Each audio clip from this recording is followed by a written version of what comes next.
Welcome back. Now that we are inside of the lecture screen, what we're going to want to do at every point at which we have added content or something new is to preview what we've done.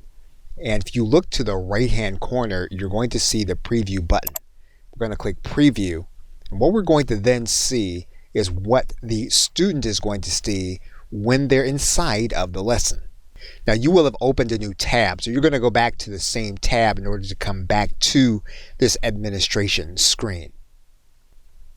Now when you have a video, what you can do is you can add a thumbnail so that the video will have something to appear to the student when they first come to the video.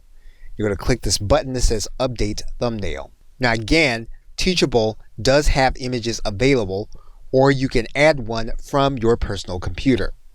What we're going to do for the sake of time is we're going to add in an image that's already inside of Teachable. We're then going to click Select One File. What we're then going to do is click Upload.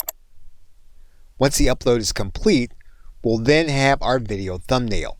What we can do then is we can then click Preview and we'll see our thumbnail. What we've done is we've added a video to the lecture.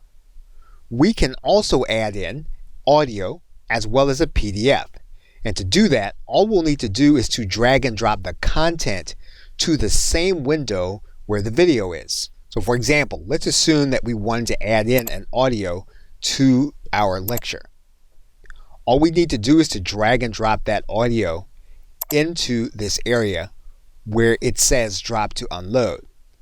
We would then have our audio uploaded to the same place, and you're also going to have an audio player available to your student. The same process would happen if you're going to add in a PDF.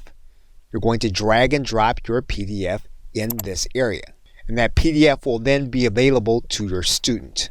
Now there are other file types that will be available to you. In order to drag and drop, you'll need to test them in this area. Now what you can do with each and every one of these files is you can make them downloadable to your student. And so to do that, what you're going to do is you're going to click this Enable Download button on each of the areas when you want the file to be enabled for download.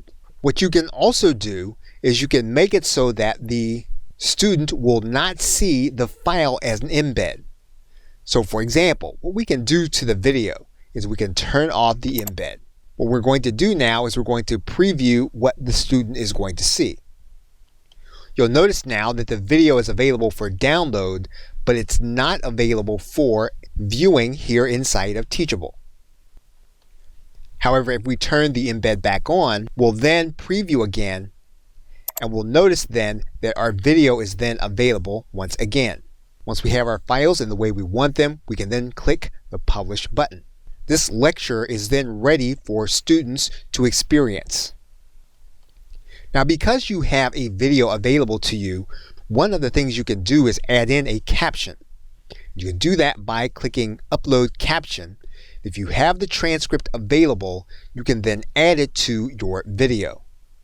Now to do this, you are going to need to have an SRT file. Now what we're going to do here is stop the video, and we're going to pick it up from being able to add text to this lecture. Okay, so with that, thanks, and I will see you in another video.